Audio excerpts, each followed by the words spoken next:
اوقات الشرير في الافلام ممكن ما يظهرش على هيئه وحش او حتى ممكن ما يظهرش على هيئه شرير، ممكن يظهر على هيئه بنت بشعر احمر. المفروض ان البنت دي جذابه واي ولد بيتمنى اللي هو يبقى معاها، بسبب اللي هي بتخدع الناس بضحكتها المصطنعه وبتوهم الناس اللي هي بتحب الخير وفعلا بتحب تساعد الناس. بس انا اكتشفته على مدار الثلاث اجزاء ان البنت دي هي الوحش الوحيد الحقيقي لبيتر باركر. ايه قصه البنت دي؟ ليه البنت دي اخطر واكتر بنت توكسيك ممكن تشوفها في حياتك كلها؟ كمل الفيديو للاخر عشان تعرف كل حاجه عنها. ما تنساش تعمل لايك للفيديو عشان ينتشر اكتر، وتشترك برضه في القناه عشان نوصل ل 20,000 مشترك في اسرع وقت ممكن.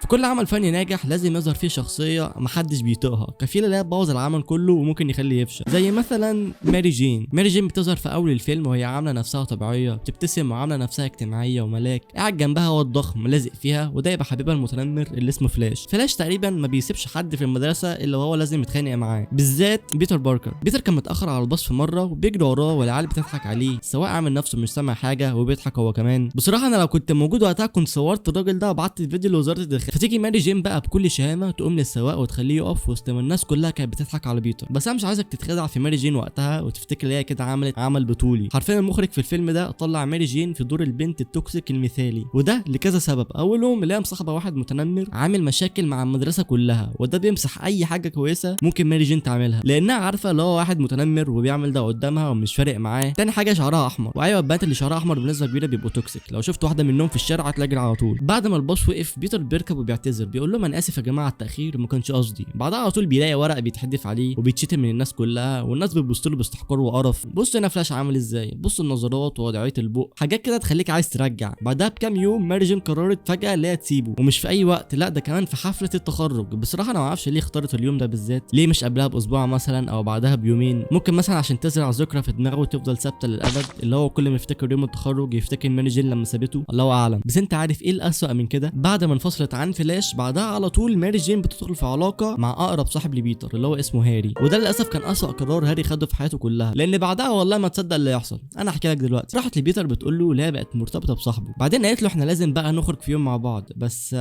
اوعى تقول لهاري. انت كده بصراحه ما بقيتيش توكسيك، بس انت كده بقيتيش. بعد ما العنكبوت بيقرص بيتر بنعرف ان علاقه ماري جين بابوها مش احسن حاجه، قاعده في بيت كله مشاكل بسبب ابوها المدمن، كل شويه كان يطلع وراها وبيزعق لها. بس انتوا عارفين ايه الكويس في الموضوع ده؟ ان بيتر ما كانش بيسيبها زعلانه وكان دايما بيحاول يهزر معاها وينسيها الزعل. وهنا نظرات ماري جين بدات تقول اللي هي بتحبه، عينيها بدات تلمع وبدات تبتسم، الا وفجاه بصراحه لما شفت المشهد ده انا حمدت ربنا 1000 مره اللي انا مش مكان بيتر. ونيجي لاكتر مشهد كارثي في السينما كله، ما اعرفش ازاي اصلا لسه في ناس فاكره ان المشهد ده رومانسي وان دي حاجه كويسه لبيتر، بس اللي انت ما تعرفوش ان ده اكتر مشهد عبثي في تاريخ السينما كله، وده لثلاث اسباب. اول سبب ان ماري جين لما بست سبايدر مان وقتها هي ما كانتش تعرف مين اللي ورا القناع ده، يعني هي ما كانتش تعرف ان ورا القناع ده بيتر، هي كانت واقعه في حب شخص مجهول، والفكره اللي هي كانت مرتبطه اصلا بهاري في نفس الوقت. تاني حاجه كانت لسه قبلها واقفه مع بيتر بتلمح بتعبير وشها اللي هي بتحبه، وبرده كانت مرتبطه. تالت حاجه ان ما كانش باين عليها اي نوع من انواع الندم او تأنيب الضمير. هو قال واحد ممكن يقع في غلطات احيانا غصب عنه، بس المفروض يحس بالذنب بعدها ويتوب. انت كده بصراحه محتاجه تتعالجي رسمي. هاري مسكين بعدها بيدخل على ماري جين ومعاه ورد، بيلاقي بيتر وهو قاعد معاها، والوهله كده هتحس ان في حاجه مش مريحه في الموضوع. المشكله برغم ان هي عارفه مليون في الميه ان بيتر كان بيحبها وبيموت فيها، راحت له عشان تقول له قد ايه هي بتحب سبايدر مان. يعني تخلي الشخص اللي انت بتحبه ويجي ويحكي لك على الشخص اللي هو بيحبه اللي هو مش انت اصلا. انت فاهم حاجه؟ الكارثه لا كانت مبسوطه وهي بتحكي، وضحكتها كانت من ودنها اليمين لحد ودنها الشمال، وهي اصلا كانت مع هاري. بصراحه اي حاجه تحصل لها بعد كده مش خساره فيها. انا اصلا بصراحه ما اعرفش ازاي فضلت عايشه بعد ما كانت مشنوقه على الجسر، وقعت ومسكت في حبل وقعدت تتمرجح يمين وشمال، وقعت تاني برضه بس مسكت في طرف الجسر.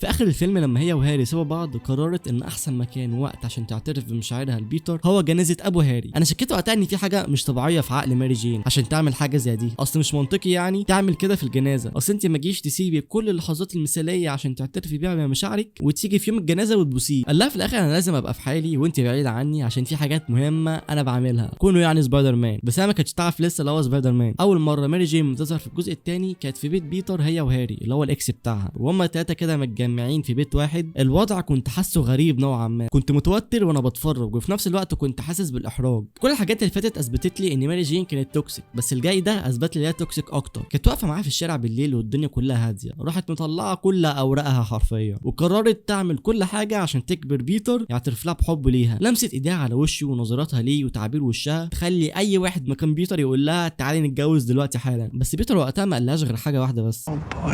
البنت اتعصبت جامد وحست ان هي مش مرغوبه، راحت عملت اتفه حاجه في العالم كله، سابته ومشيت. وقبل ما تدخل البيت قالت له على فكره انا في علاقه مع واحد. وات؟ ازاي يا بنتي انت كنت هتريل عليه من شويه؟ فجاه بقيتي مرتبطه بواحد تاني. فضلت واقفه مستنيه اي رد فعل منه وهو لسه واقف مستغرب من العبث اللي حصل ده. في الجزء ده ماري جين بقى عندها حياه نوعا ما، بقت ممثله، وفي مره كانت مستنيه بيتر يحضر المسرحيه بتاعتها، بس زي ما انتم عارفين يعني سبايدر مان اوقات بينشغل فجاه عشان ينقذ الناس، فغصب عنه المره دي ما حضرش. ماري جين هتسكت؟ اكيد لا، اتضايقت طبعا، وعشان تنتقم من بيتر عملت ايه بقى؟ راحت واتجوزت لواحد تاني عشان تضايق في بيتر اكتر. انتوا مستوعبين التفاهه اللي هي فيها؟ ما اعرفش بصراحه الوم مين على التصرفات دي، يعني الومها هي شخصيا ولا الوم المخرج، بس في الحالتين ده اغرب رد فعل اشوفه في حياتي كلها. اكتر حاجه كانت مضايقاني في الموضوع ان الراجل المحترم المظلوم ده ما يعرفش كل الحوارات اللي بتحصل دي، وما يعرفش اللي هو متجوز واحده مجنونه عندها 3 سنين ونص متجوزاه بس عشان تنتقم من بيتر. والكارثه اللي هي بسته بنفس الطريقه اللي بست بيها سبايدر مان في الاول، يعني متجوزاه وهي لسه بتفكر في سبايدر مان وبيتر برضه في نفس الوقت. البت جابت اخرها وزهقت وقررت تقابل بيتر في مكان وتقول له في وشه اعترف ان انت بتحبني، لو راجل قولها. بيتر ما كانش مدي اي رد فعل ليها وما قالهاش اي حاجه. تسكت؟ اكيد لا. حطت ايديها على ايده وقالت له طب بصني. بص اصلا خاتم الجواز في ايديها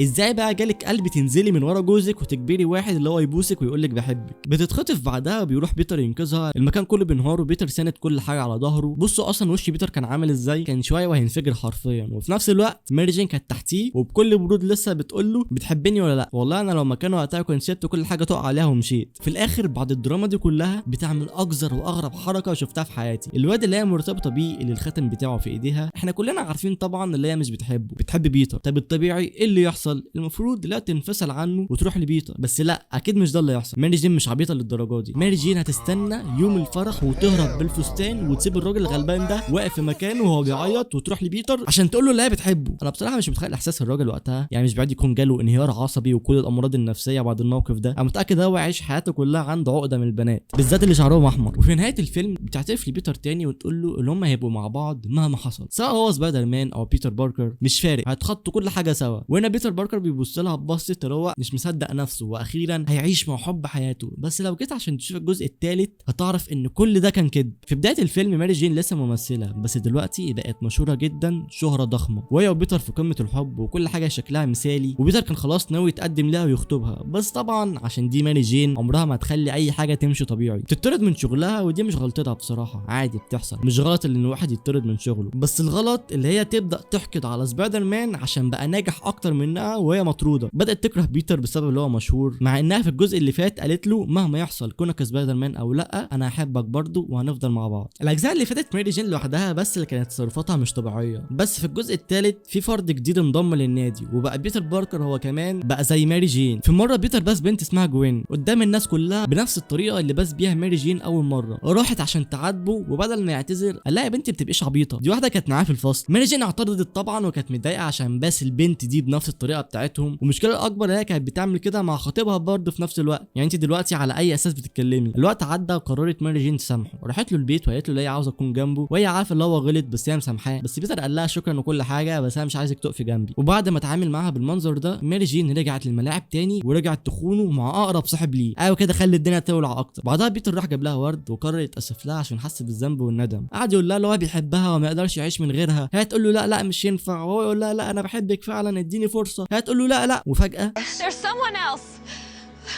I've fallen in love with someone else.